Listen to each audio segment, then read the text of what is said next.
Tonight, Boston marches closer to justice. 2 men on trial for the 2013 Boston bombings are ready to face the jury. Details on how serious the charges are at the top of our broadcast. Later, Hillary Clinton inches closer to declaring her candidacy in the 2016 election. We'll tell you what she is saying and doing that is getting everyone's attention. Plus, are you keeping track of your loose change? The TSA certainly is. You'll never guess how much money they've collected from careless travelers. We'll tell you tonight. Hello and welcome to the MCTV Weekly News Update. Today's April 7th, 2015. I'm Clancy Burke. And I'm Max Dolph. This morning, court deliberations began for 2 suspects in the 2013 Boston Marathon bombings. Prosecutors gave their final remarks yesterday, leaving the jury to look over half a month's worth of testimony. Assistant U.S. Attorney Aloki Chakravarti stated that suspect Tsarnaev, quote, wanted to terrorize Americans. He is charged with over 17 counts that could lead to the death penalty. The assistant attorney also said the accused brothers wanted to use jihad as a solution to their problems. President Obama appealed to lawmakers to reconsider legislation that gives Congress power in an Iran nuclear deal. The deal will prevent Iran from acquiring a nuclear weapon and move towards stabilizing the Middle East. Obama said it is, quote, a once-in-a-lifetime opportunity. However, there are still many details that must be worked out, and finding a compromise between both countries will not be easy. The United States and Iran have a long history, but hopefully with the cooperation of Congress and the Iranians, peace will be made. Its stories started to unravel. Rolling Stone sought an outside review, and the results are scathing.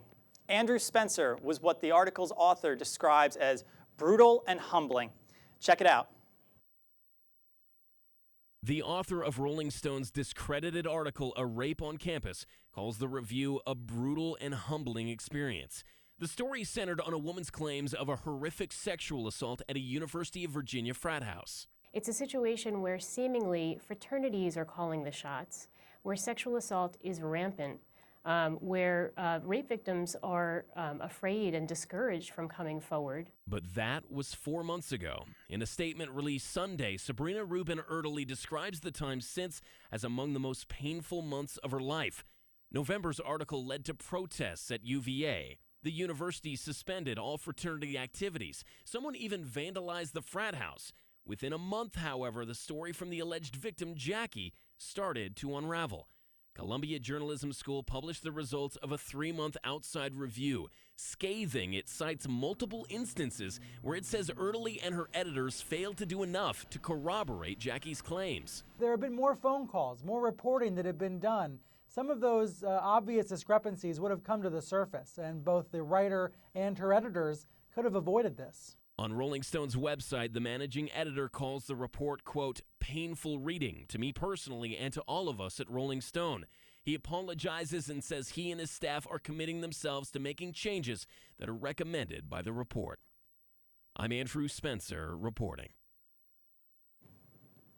Get ready, because this could be the week that Hillary Clinton announces her bid for the 2016 presidential election. New Hampshire and Iowa, 2 early voting states, have been alerted to prepare for the visit. White House aides have confirmed that though no one knows exactly when Clinton will make her announcement, it will likely be on social media in the next few days. Clinton will be focusing on these key early voting states and will be attempting to pay more attention to the needs of voters this time around. Clinton's race will likely be centered around the country working together for change. Yesterday, the First Family hosted the 137th annual White House Easter egg roll. This year, the theme was based off of Michelle Obama's #Gimme5 challenge. The challenge, in honor of the 5th anniversary of the Let's Move initiative, encouraged people to make healthy choices in everyday life. The First Lady has been calling out celebrities via Twitter, such as Beyonce, who responded with a quick workout routine posted to Instagram, and Ryan Seacrest, who took the 5 burpee challenge and passed it on to Nick Jonas. The event took place on the South Lawn, keeping history alive with sports zones, cooking demonstrations, live music, and storytelling. What is a burpee challenge? You don't know the burpee challenge? No. Oh my gosh. I don't. Have you ever done a burpee in your life? I don't know what a burpee is. Oh my gosh, we're gonna have to have like a whole burpee challenge one day, but basically you go on the floor really fast, do a push-up, jump up, and you just keep doing it. Oh, wow, okay. You'll want to die after. You want to, okay, I want to die afterwards. Well, I don't want to die anytime soon because the weather has been great, and it was great this weekend for everyone at the Easter egg roll. Here at home, it looks like we're going to rain just a little bit longer, though. Here's Jamie Caniglia with this week's highs and lows reports. Hi, I'm Jamie Cornelia here with this week's Highs and Lows report. While the Northeast got slammed with snow this past winter, California entered its 4th year of epic drought. This has not only affected the dry towns of Southern California, but also the big ski resorts in the north that received basically no snow this year. Easter, a holiday known for miracles, brought California some light rain and snowfall that should continue throughout the week. Note to Californians, the rain dance is starting to work. While California is dealing with drought, Bangladesh is battling severe thunderstorms. During this time of year, thunderstorms are common in Bangladesh. However, they cause flooding, heavy winds, and hail. Unfortunately, the recent storms have destroyed many homes and have claimed the lives of 36 people. Now back to Poughkeepsie. Today we had a high of 45 and a low of 34, which is a bit cold compared to the average. Although I can't wait for summer, the record high of 89 would be a little too hot for the beginning of April. Today's sunrise was at 6:28 a.m. and the sunset was at 7:28. Let's hope that April showers bring May flowers, because this upcoming week we can expect a lot of rain. Sorry, California. Tonight is going to be cold and rainy, which means stay in and watch Netflix. Sadly, Thursday is pretty much the same, with a high of 45 and a low of 38, with a 50% chance of rain. Although Friday is going to be another rainy day, the temperature will be in the low 60s and will stay in the 60s for the rest of the week and into early next week. Students, be sure to stock up on sunscreen because it looks like Mare's Beach will be open soon. That was this week's Highs and Lows report. I'm Jamie Cornelia. Back to you guys in the studio. As the weather is heating up, you might want to check your freezer. On Friday, the Center for Disease Control advised ice cream lovers to avoid Blue Bell ice cream products from the company's plant in Oklahoma. The products are thought to be contaminated with listeria, which causes fevers and digestive issues. Health officials noted that three people have died in the past year from listeria contaminated Blue Bell ice cream cups. Blue Bell's plant is shut down while an investigation takes place. Until then, the ice cream cups have been recalled. If you've ever forgotten loose change at an airport security checkpoint, you're not alone, and you've been unknowingly supporting the government. TSA's 2014 fiscal report revealed that airline passengers had left behind almost $675,000 worth of loose change over the past year. Though most lost money is returned to its owner, Congress gave TSA permission to put the unclaimed change toward security measures. Over $3 million has been collected since 2008. Lynyrd Skynyrd drummer Robert Louis Black Jr. died in a car accident on Saturday. He was 64 years old. He is the 4th member of the band to have passed away in a vehicle-related crash since 1977, when 3 of the original members died in a plane crash. According to police, the car Black was in swerved into a tree and crashed into a mailbox. He was not wearing a seatbelt at the time, and there were no drugs or alcohol involved in the accident. Bandmate and guitarist Gary Rossington wrote a statement on the band's official Facebook page in his memory. Keeping with entertainment tonight, our Hollywood expert Andrew Auger is here with all the latest headlines. How's it going, Andrew? My lawyers have advised me to start the segment with a written statement I prepared this week. I apologize to Drew Barrymore for my comments on her fluctuating attractiveness last week. I was under the influence of champagne and was foolish. Drew Barrymore is very attractive, and her best movie is 50 First Dates. Oh, come on, that can't be right. That's not even her best movie with Adam Sandler. Anyways, now that that's out of the way, what's going on with entertainment this week? Well, for starters, the final season of AMC's Mad Men premiered on Sunday night. AMC decided to split the final season of the 60s-based drama into 2 parts, with part 1 airing in the spring of last year, and part 2 obviously kicking off last weekend. Now, I don't watch the show myself, but my parents love it, which makes sense because they grew up in that decade. What I can admire is the show's ability to make alcoholism look really cool. 3 martinis before breakfast, you say? Just wear a nice suit and you're cosplaying as Don Draper. Also, this has no relevance, but the creator of the show's name is Matthew Weiner. That's about 3 lifetimes worth of childhood therapy bills right there, but at least we can say that while it was a hard road, Weiner did well with Mad Men. Speaking of psychological trauma, much of the nation is still recovering from the news that Jon Stewart is leaving The Daily Show. The ultimate question was, who will replace him? Comedy Central apparently was in the talks with some of the biggest names in comedy, such as Louis C.K. and Amy Schumer. Ultimately, they decided to promote in-house, giving 31-year-old Trevor Noah the gig. Now, this is great news, as the South African political pundit has shown to have the goods to host the critically acclaimed faux news show. So turn those frowns upside down, everyone. Unless you work for Fox News, in which case refer back to my 3 martinis before breakfast suggestion. We're talking about transitions to new beginnings, but closing old chapters can be hard. Audiences this weekend said goodbye to the late Paul Walker, honoring his memory by accelerating Furious 7 to a massive opening. The 7th film in the extremely popular action franchise shattered expectations, opening to $147 million this past weekend. That was good for the best opening in April ever and the 9th biggest opening of all time. DreamWorks' Home was a distant second with $27 million, and Will Ferrell, Kevin Hart comedy Get Hart was third with $13 million. This week sees the release of trippy sci-fi thriller Ex Machina and Nicholas Sparks' adaptation, The Longest Ride. That'll do it for entertainment this week. I'm Andrew Auger. That's all I have to say. This week on my show, The Middle Seats, we review Furious 7. That's every week unless Drew Barrymore hears this and finds my apology less than flattering, like almost everything she wears, am I right? Only on MCTV. I'm so sued. The New York Auto Show kicked off this week, ushering in the next generation of safety. Andrew, come back. Come back. Hey, how are you? Good. I'm good. How are you, Max? I'm quite good. Did you go to the New York Auto Show? I didn't go to the New York Auto Show. Why don't you tell them about it? I didn't mean to. It was a prelude, really, because I thought you did. All right. I'm terribly sorry. I have to go talk to my lawyers. I'm gonna go. All right, yeah. I'm sorry. Don't sue me again. like Drew Barrymore is going to sue you.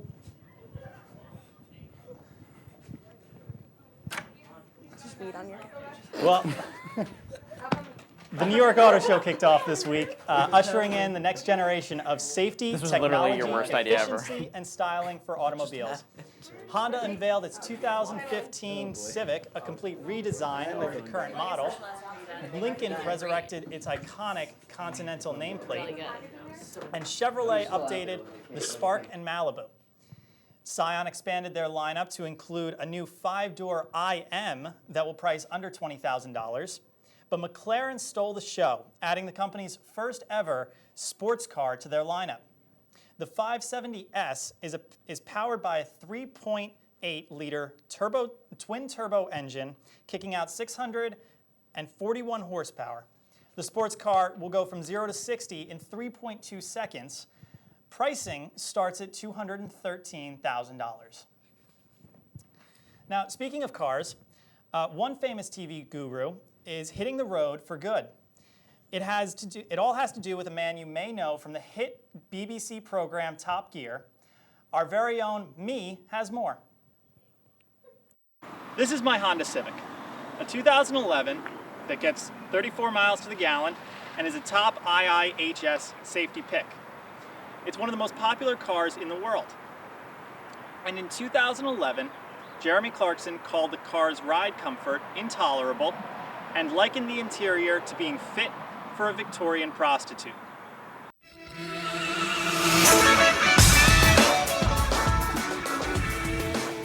Clarkson, who joined the UK car show in 1988, is known worldwide for his tongue-in-cheek persona, bumbling stature, and colorful honesty. Have you ever noticed watching him do anything practical? It's like watching an orangutan. Brace! Some poo's come out! Monkey with massive testicles! Look at this, very brilliant. In February, Clarkson was suspended after attacking one of the show's producers while on location. Clarkson reported the incident to the BBC immediately afterwards. The corporation, however, announced last week it would not be renewing Clarkson's contract, which ends in April. I've always been a great fan of his work on Top Gear. And I also believe that his voice and voices like his have a place, an important place, on the BBC, but not at any price. The producer, Oisin Timon, announced he would not be pressing charges. Clarkson has stayed largely silent on the decision, speaking to reporters only briefly to ask of his fans. I wish people would leave Osh alone, because none of this is his fault. No announcements have been made in regards to the fate of the other two presenters, James May and Richard Hammond, though May insists, much as I think he's a knob, I quite like working with Jeremy. The fate of the show remains to be determined, but without its trio of iconic presenters, many fans are already signing off of this global phenomenon. And on that bombshell, it's time to end. A 29-year-old Wappingers Falls man has gone missing after reportedly going into the Hudson River while high on the drug PCP. The victim's friend, also high on the drug, called the Poughkeepsie police to say his friend had, quote, run off. He then called a second time to say that his friend had disappeared into the Hudson River. City police conducted a shoreline search while the U.S. Coast Guard searched nearby waters. As of now, the names of the victim and his friend have not been released. Police have temporarily stopped searching for them. Those who are a little tired of their routine Tuesday nights stopped by the Mid-Hudson Civic Center earlier this evening to participate in a live version of the classic game show, The Price is Right. Audience members purchased tickets in advance and showed up at the venue earlier today to earn a chance at being selected from the audience to be a contestant and compete for cash prizes. We're sorry to break it to you, but the show is not hosted by Drew Carey or Bob Barker. It's just a fun way to try and win some prizes with your friends and family. The tour will continue in major cities around America. Well, it's a big week for baseball fans. The MLB is heating up, and here to keep us up to date is Ben Hayes with this week's Sports Jam. Thanks, guys. The Final Four is now over, and, as expected, a blue team won. However, to the surprise of many, that blue team was not the undefeated Kentucky Wildcats. I'm Ben Hayes, here to bring you this week's Sports Jam. Mike Krzyzewski and the Duke Blue Devils hoisted their 5th national championship trophy last night, as if the folks down at Cameron needed any excuse to get any crazier. The Final Four began on Saturday evening when Duke faced off against Tom Izzo and his Michigan State Spartans, whom Duke had beaten in 7 of their last 8 matchups. That fraction rose to 8 of 9 as Duke coasted to an 81-61 victory over the Spartans, due in large part to freshman sensations Jahlil Okafor and Justice Winslow, as the two rookies scored nearly half of the Blue Devils' points. This game was followed by the Wisconsin Badgers taking on the undefeated Kentucky Wildcats, which featured a repeat of last year's Final Four. Despite getting outplayed for more than half of the game, it appeared that the Wildcats were going to pull out their 39th win of the season and move on to the finals. That is, until Wisconsin's Nigel Hayes somehow avoided getting called for a shot clock violation on his game-tying layup, despite appearing to release the ball well after the shot clock hit 0. Was it a shot clock violation? You be the judge. Either way, the no call played a pivotal role in helping the surging Badgers take down the previously undefeated Wildcats. Wisconsin and Duke squared off last night in Indianapolis. After 16 lead changes and countless momentum shifts, the Blue Devils were able to snatch the championship away from the Badgers with a 68-63 victory, meaning that we have to put up with annoying Duke fans for at least the rest of the year. Along with the Final Four's most outstanding player, Tyus Jones, freshman Grayson Allen, who's probably the most typical Duke basketball player ever,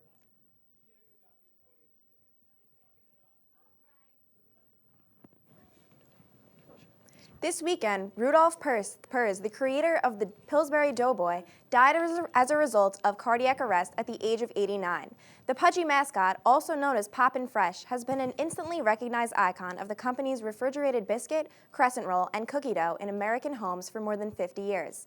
His debut was back in 1965 in a commercial for Crescent Rolls, featuring his famous tummy poke. The Doughboy has been featured in over 600 commercials since. Mr. Prez's famous work will be featured in the Salute to Advertising's Greatest Icons exhibition at the Chicago Museum of Broadcast Communications in May. According to the museum's president, Prez will be remembered as, quote, a creative icon who created another icon. Well, good news for all your Starbucks lovers. This isn't a story of romance, no.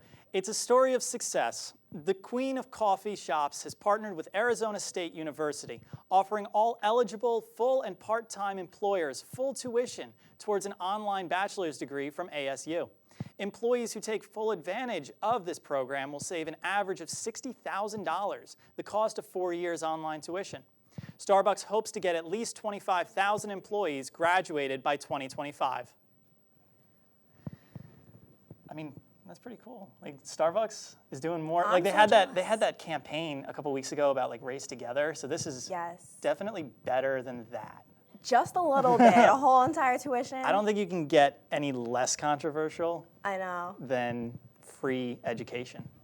I mean, really. I'm so jealous. So Maris, that's pretty cool. Come on. We have Starbucks. Yeah. Like, why do we not have Starbucks tuition? Well, A woman recently crowned the oldest in the world died yesterday at 116 years old. Gertrude Weaver, born just before the turn of the 20th century, was crowned the oldest just last week after a 117-year-old Japanese woman passed away. How did she stay alive so long? Plenty of manicures, Bible study, and as she liked to put it, wheelchair dancing. She further attributes her ability to outlive everyone in the world to kindness. She said, quote, "Treat people right and be nice to other people the way you want them to be nice to you."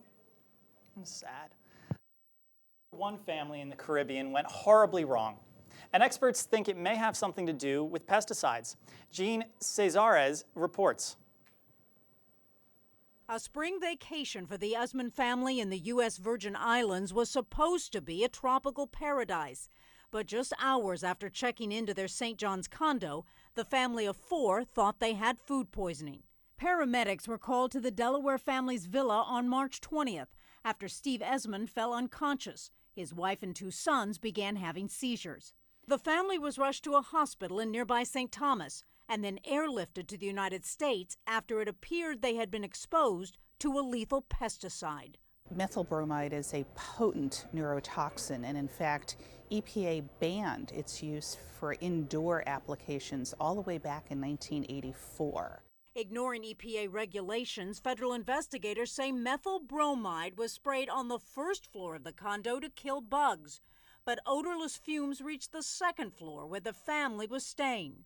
This is a very toxic pesticide that can damage your central nervous systems. The family says Steve Esmond is now out of his coma and improving.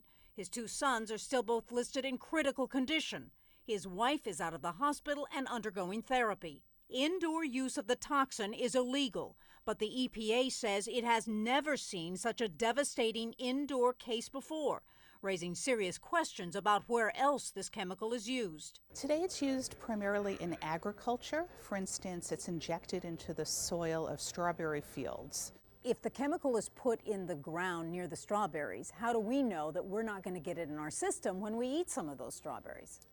Well, we trust that the strawberry producers are making sure that there's not excess pesticide residue on strawberries. You definitely want to wash them really good. According to the Journal of Industrial Medicine, field workers were poisoned at a Connecticut nursery in 1990 after methylbromide was injected into the soil. And in 2011, the CDC reports warehouse workers in California were taken ill after exposure to grapes imported from Chile, fumigated with methylbromide. With Easter weekend just passing, thoughts of divinity are not far gone. A woman in Flagstaff, Arizona recently went into her dentist's office for a routine checkup, but came out with surprising results. The woman, named Kim Ackerman, was shocked to find an image of Jesus Christ in the x-rays of her molars. Ackerman was shocked by this image, saying, quote, "I said to the hygienist, that looks crazy, do you see what I see?" The hygienist agreed to seeing Jesus Christ in the tooth, yet the dentist who examined Ackerman was not affected by the news. Also, Ackerman's mother died from breast cancer many years ago, so she felt a guardian angel was sending a message to her through this image. Not your typical dental cleaning. I've got a theory. What? Let's hear Okay. it. Do I want to hear it? Do you know what messes with your teeth a lot? What? Coffee.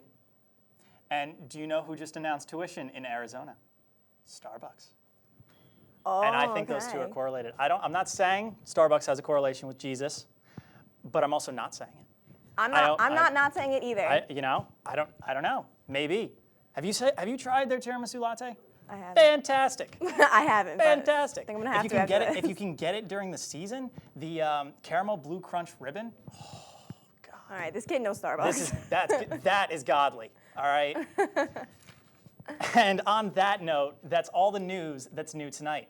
Be sure to tune in next week. I'm Max Dolph. And I'm Clancy Burke. Good night.